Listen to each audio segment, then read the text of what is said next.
नमस्कार। आपका अखबार के YouTube चैनल पर आपका स्वागत है। मैं हूं प्रदीप सिंह। राहुल गांधी की सांसदी जब से गई है तब से विपक्षी खेमे में बड़ा उत्साह है, बड़ी हलचल है। अचानक जैसे मुर्दे में जान आ गई हो, इस तरह का दृश्य नज़र आ रहा है। सवाल ये है कि ये एक्टिविटी, ये सक्रियता, बल्कि कहें असक्रियता, ये क्यों आ गई है? क्या राहुल गांधी की सांसदी जाने से, उनके खिलाफ ये फैसला आने से, या फिर राहुल गांधी के चुनाव लड़ने पर संभावित प्रतिबंध, जो कि अगर ये फैसला टिका रहता है तो 8 साल तक वो चुनाव नहीं लड़ पाएंगे, यानी 8 साल तक चुनावी मैदान से बाहर हो जाएंगे। तो इसका दुख है, इसकी सहानुभूति में ऐसा हो रहा है? बिल्कुल नहीं। अगर आपको ये गलतफहमी है तो इस गलतफहमी को दूर कर लीजिए। मैंने जानने की कोशिश की है कुछ नेताओं की, देश के कुछ विपक्षी नेताओं के मन में क्या चल रहा है। जैसे सूरत की अदालत का फैसला आया, राहुल गांधी को 2 साल की सज़ा हो गई और उनकी संसद की सदस्यता जो है उसके बाद अगले दिन लोकसभा ने समाप्त कर दी। तो अब आगे क्या? क्यों अचानक वो राजनीतिक दल जो गैर भाजपा, गैर कांग्रेसी मोर्चा बनाना चाहते थे, जो राहुल गांधी की भारत जोड़ो यात्रा के समापन के कार्यक्रम में इनविटेशन के बावजूद, निमंत्रण के बावजूद जाने को तैयार नहीं हुए, जो ईडी के दफ्तर के सामने प्रदर्शन के लिए उनका साथ देने को तैयार नहीं हुए, जो अलग अलग मुद्दों पर उनका साथ देने को तैयार नहीं होते, नेशनल हेराल्ड केस में जब उनसे ईडी पूछताछ करती है तब उनके साथ चलने को तैयार नहीं होते, आखिर वो सब लोग अचानक क्यों राहुल गांधी के पक्ष में आ गए? क्यों कांग्रेस पार्टी के साथ आने को आतुर हो गए हैं? और हाल ही में ममता बनर्जी, जो कह रही थी कि बीजेपी की सबसे बड़ी टीआरपी है राहुल गांधी, वो भी आगे हैं।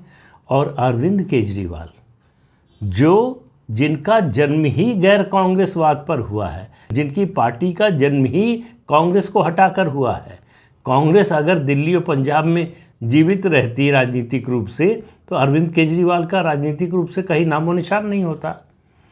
तो कौन क्या सोच रहा है, इसके बारे में मैंने एक अंदाज़ा लगाने की कोशिश की है और आपसे उसको शेयर करना चाहता हूँ। सबसे पहले बात करते हैं अरविंद केजरीवाल की।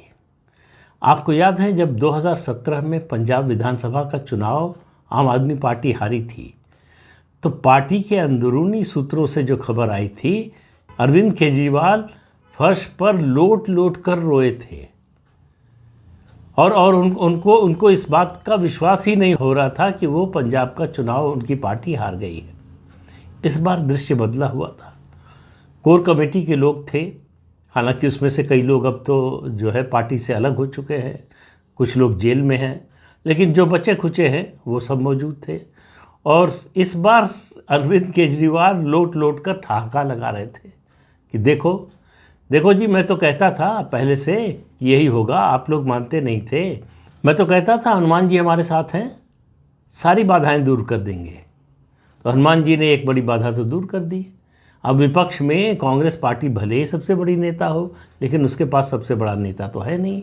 कांग्रेस के बाद सबसे बड़ी पार्टी मैं हूँ, यानी आम आदमी पार्टी है, और सबसे बड़ा नेता देश का मैं हूँ। देखिए, मैं 2014 में मोदी के खिलाफ लड़ने बनारस चला गया था, और कोई गया था क्या? तो मुझसे बड़ा मोदी विरोधी कौन है? तो अरविंद केजरीवाल की खुशी का इस समय कोई पारावार नहीं है।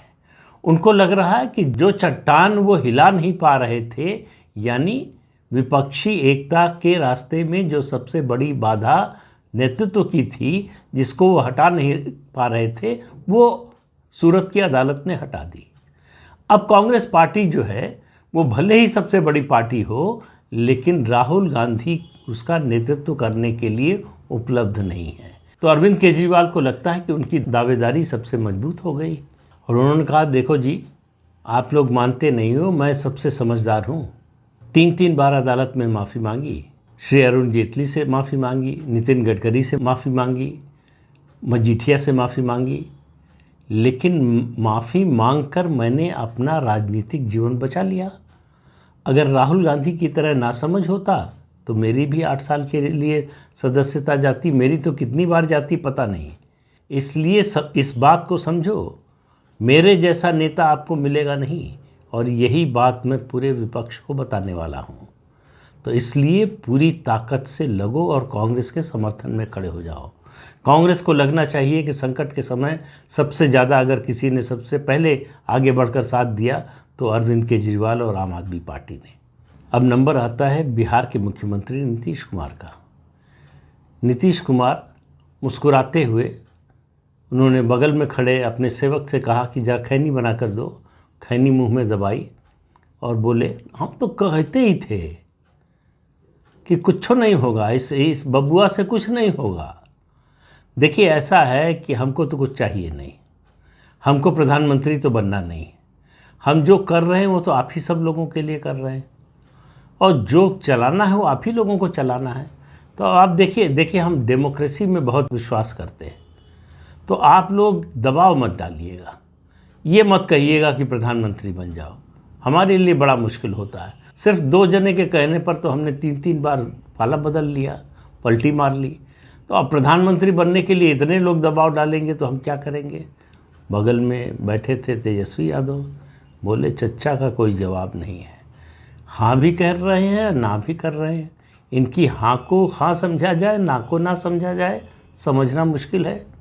नीतीश कुमार ने मन ही मन उसका जवाब दिया, बोले बच्चा अभी तुम बहुत बच्चे हो, हम तो लालू यादव और मोदी दोनों को 3-3 बार धोखा दे चुके हैं, उन लोगों को समझ में नहीं आया, तुम्हें कहाँ से समझ में आएगा। तो हमारी चाल के चक्कर में न पड़ो, तुम ये देखो कि तुम्हें आगे क्या करना है। तो जो मैं कहूँगा वही कर पाओगे, उससे ज़्यादा कर नहीं पाओगे। लेकिन फिर नीतीश कुमार अपने लोगों की ओर मुखातिब हुए।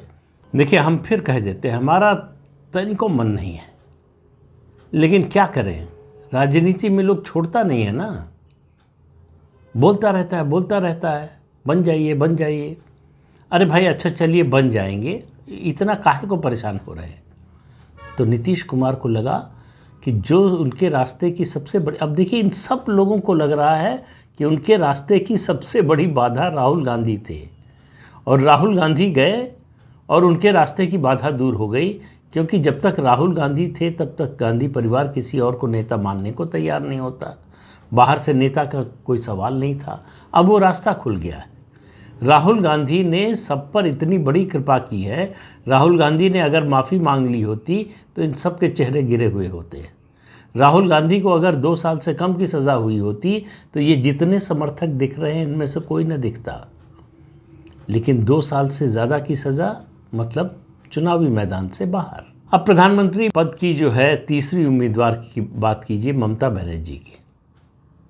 ममता बनर्जी ने कहा, देखो हम तो पहले ही बोला था कि राहुल गांधी अयोग्य है, अब अदालत बोला तो मानेगा तुम लोग, हमारा बात तो कोई मानता नहीं है, हम बोलता रहता है कोई सुनता नहीं है। हमको सोनिया जी से कोई प्रॉब्लम नहीं है, सोनिया जी का हम बहुत इज्जत करता है, सोनिया जी से हमको कोई परेशानी नहीं है, हमको राहुल से परेशानी था। अब राहुल चला गया तो सोनिया जी से तो परेशानी था नहीं, तो कांग्रेस से क्यों परेशानी होगा। तो हम तो कांग्रेस ही पुराने, कांग्रेस में रहे, कांग्रेस से ही निकले हैं। तो अब हमारा बात समझो, राहुल गांधी को छोड़ो, देखो हम तीसरी बार चुनाव जीत कर आए हैं, भाजपा को हमने ही हराया है, और कौन हराया बताओ। हराया कोई, हम ही भाजपा को हराया, हम ही लड़ रहे हैं। हम तो मोदी अमित शाह दोनों से लड़ रहे हैं और दोनों को हरा दिया देखो बंगाल में। अब देखो राहुल गांधी रास्ते से हट गया तो हमारा कांग्रेस का दोस्ती फिर से चालू हो गया। हम जो कुछ बोलता था सब राहुल गांधी के लिए बोलता था। अब राहुल गांधी नहीं है तो विपक्ष का एकता बहुत ज़रूरी हो गया है, और विपक्ष का नेता भी चुना जाना बहुत ज़रूरी हो गया है। तो हमारी ओर देखो, हम तो कांग्रेसी भी है, हम तो महिला भी है, हम तो बीजेपी से भी लड़ता है, और सब मुसलमान, यहाँ तक कि बांग्लादेश तक का मुसलमान हमारे साथ है। तो हमसे अच्छा कैंडिडेट कौन मिलेगा। और महाराष्ट्र की राजनीति के तथाकथित पितामह यानी शरद पवार, वो बड़ी धीर गंभीर मुद्रा में बैठे हुए थे। उन्होंने कहा, देखो ये राजनीति बच्चों का खेल नहीं है। ये उद्धव को देखो, संभाल नहीं पाया, चला नहीं पाया सरकार। इस तरह से कोई सरकार चलाता है, इस्तीफा देके भाग गया। और राहुल गांधी तो सरकार में ही नहीं आया, सरकार में आने से ही भाग गया, वो तो कोई पद ही नहीं लेता है। चलो अदालत ने अच्छा किया, हम लोगों का समस्या हल कर दिया। जो जिस समस्या को हल करने के लिए हम लोग इतनी बार बैठक कर चुके, उसको एक अदालत के फैसले ने कर दिया। उनके ड्राइंग रूम में जहाँ ये बैठक चल रही थी, वहाँ सुप्रिया सुले एक कोने में बैठकर केंद्रीय मंत्री पद की शपथ का रिहर्सल कर रही थी। तो शरद पवार अब बड़े इत्मीनान में हैं कि उनकी आखिरी पारी शानदार होने वाली है। कांग्रेस के पास विकल्प क्या है? सबसे पुराना कांग्रेसी मैं, सबसे चतुर राजनेता मैं, मेरे अलावा चाणक्य कौन है? देखिए 2019 में महाराष्ट्र में बीजेपी शिवसेना जीत गई थी। जीता हुआ गठबंधन तुड़वाकर सरकार बनवा दी। ये तो मानकर चलो कि किसी को बहुमत नहीं मिलने वाला है, तो सरकार तो मैं ही बना सकता हूँ। सरकार बनाने के लिए पैसा खर्च करना पड़ेगा, वो तो गांधी परिवार तो पैसा खर्च करेगा नहीं, पैसा मैं ही खर्च कर सकता हूँ। तो मेरी आखिरी ख्वाहिश जो है प्रधानमंत्री बनने की, वो पूरी न हो तो कम से कम प्रधानमंत्री पद का उम्मीदवार तो बन जाऊंगा। सबसे बुरा हाल केसीआर का है, के चंद्रशेखर राव का। वो बैठकर सर पर हाथ रखकर गाना गा रहे हैं, क्या से क्या हो गया बेवफा तेरे प्यार में। सामने प्रधानमंत्री पद की कुर्सी रखी हुई है। इसके लिए क्या क्या नहीं किया। कांग्रेस को धोखा दिया, कहा स्टेट बनवा दो तो अपनी पार्टी का मर्जर कर दूंगा कांग्रेस में। कांग्रेस ने स्टेट बनवा दिया, बेवकूफ़ बना के उनके निकल आए। अब आज सत्ता में हैं, दूसरी बार जीत चुके हैं, तीसरी बार की कोशिश कर रहे हैं। इस बार प्रधानमंत्री बनना था। गैर कांग्रेसी मोर्चा तो मैं ही बना रहा था। इसके लिए प्रधानमंत्री को कितना गाली दिया। राहुल गांधी तो एक गाली दे के बाहर हो गया। हम तो इतनी गाली दे रहे हैं, इसके बावजूद हमको कोई नेता मानने को तैयार नहीं। तो ये जो विपक्ष के नेता हैं, इन सब के मन में खुशी के लड्डू फूट रहे हैं। इनमें से किसी को राहुल गांधी से कोई सहानुभूति नहीं है।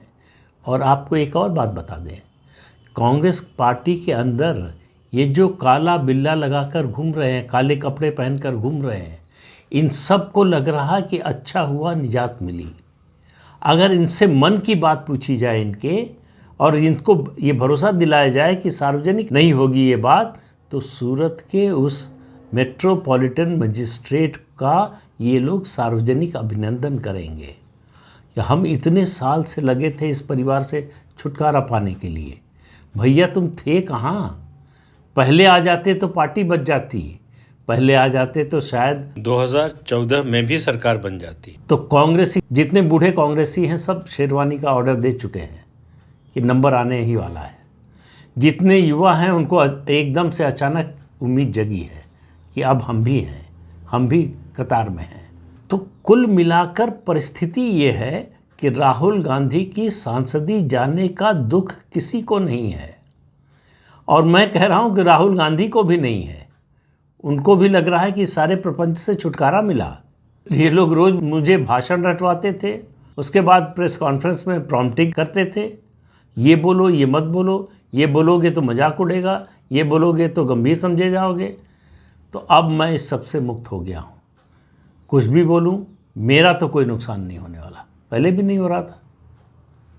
तो कुल मिलाकर भारतीय राजनीति इस समय एक विचित्र स्थिति में है, जहाँ पूरा विपक्ष ऐसे चौराहे पर खड़ा है जिसके चारों रास्ते बंद गली में खुलते हैं, आगे का कोई रास्ता ही नहीं है। विपक्ष की जो ये हालत है, उसके लिए कोई अगर जिम्मेदार है तो सिर्फ और सिर्फ विपक्षी दल। अगर आप सिद्धांत पर आपका यकीन नहीं होगा, विचारधारा पर आपका यकीन नहीं होगा, भ्रष्टाचार की राजनीति करने से आपको कोई परहेज़ नहीं होगा, वंशवाद की राजनीति करने से आपको कोई परहेज़ नहीं होगा, अपने विरोधी का अपमान करने, उसे गाली देने में आपको कोई संकोच नहीं होगा, तो यही सब झेलना पड़ेगा जो आज झेल रहे हैं। और ये सिलसिला रुकने वाला नहीं है, क्योंकि आपका व्यवहार बदलने वाला नहीं, क्योंकि आपका स्वभाव बदलने वाला नहीं है, क्योंकि आपका आचार विचार बदलने वाला नहीं है। तो तैयार रहिए आगे और समस्याएं झेलने के लिए। तो इस अंक में इतना ही, अगले अंक में फिर मिलेंगे किसी नए मुद्दे के साथ। तब तक के लिए अनुमति दीजिए। आपसे अनुरोध है कि ये चैनल देखिए, शेयर कीजिए, लाइक कीजिए और सब्सक्राइब ज़रूर कीजिए। नमस्कार।